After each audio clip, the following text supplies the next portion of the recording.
Hello and welcome to our last reading of this round of Mercury Retrograde.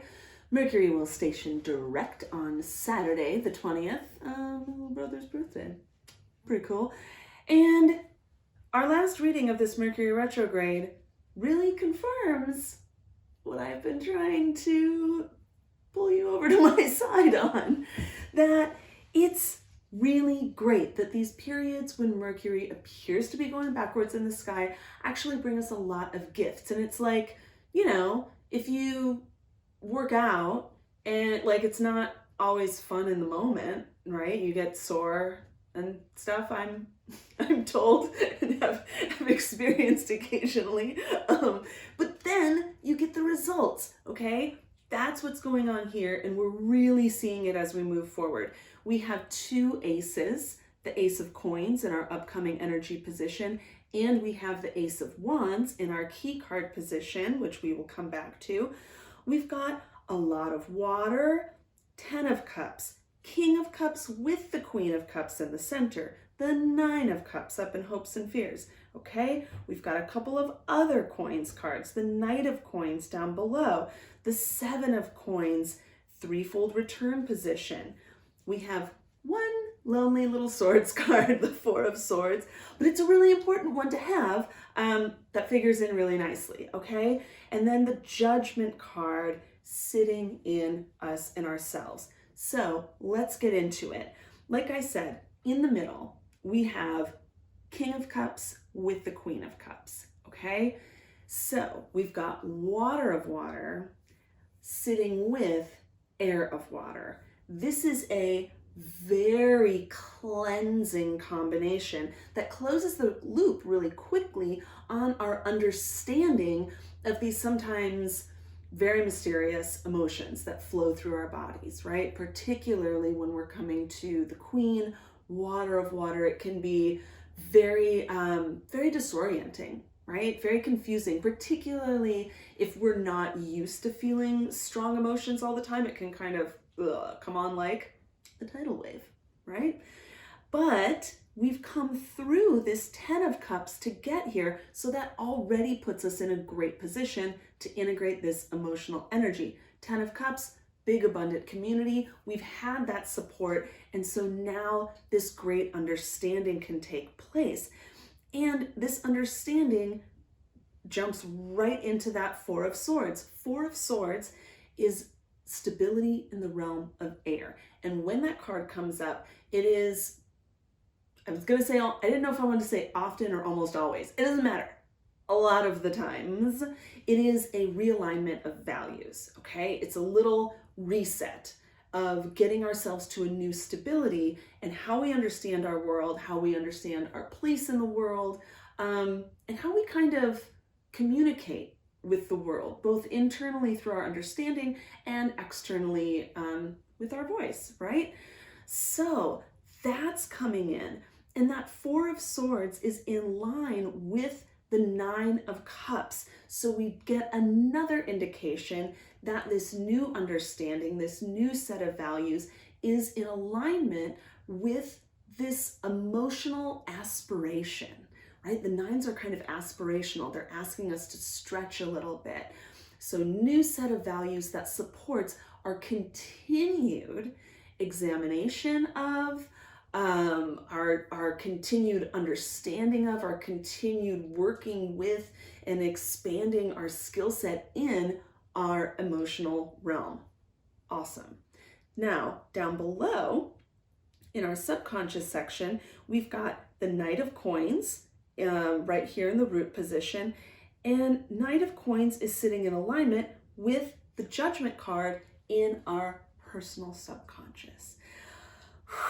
Okay, this is also very, very exciting. We've got the Judgment card within us, in us and ourselves, is inviting us, even at a deep subconscious level, to dig down, to excavate underneath the surface of our motivations, our patterns, our intentions, all of the stuff of our life, how we deal with every part of our life, and to see what we want to carry forward and what we do not.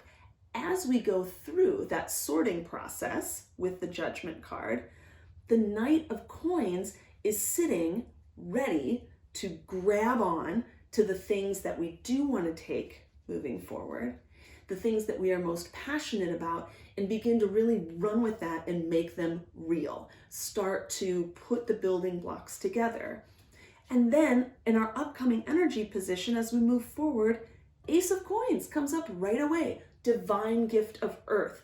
Now, Ace of Coins, I like to think of, divine gift of earth. That sounds really great, but what does it mean for us here in these bodies on this plane on the ground, right? When Ace of Coins comes up, think of it as planting a golden seed, okay? It is this promise. The aces are a promise that this energy is available to you. It is yours. It is part of you, intrinsically bestowed upon you by birthright, by being a child of the universe, okay? We all get to have this energy. And so when the aces come up, and when this Ace of Coins in particular comes up, it's, okay, here's a golden seed planted in the ground. It will grow. It will grow big and strong. And then the other side of that is put your intention into it, but also leave your trust in the universe open, because, maybe your intention is that you want to build, let's metaphorically call it a tree, but then the universe comes in and is going to decide whether that's an oak tree or a maple tree or whatever. You get it. Okay. Then moving forward from the Ace of Coins, we get to the Seven of Coins. This is such a beautiful narrative line, moving from the Ace into the Seven. Sevens are about overcoming doubt. So we plant this golden seed, and then we overcome doubt in what we're really able to build and grow in this earthly realm, okay? And here's an even cooler thing. Because this seven is in this threefold return position, the more that we push ourselves, that we remind ourselves, that we allow ourselves to be reminded by those around us and by the universe that we are capable of more than we think. We are so capable of affecting change in our physical world, in our bodies, in our homes, in our careers, right? In our material world, in all of these places, in our communities, in our countries and states, all of the things. The more that we push ourselves, the bigger push we're going to get on the other side of that ace. Threefold, if you will, okay? So that's very exciting.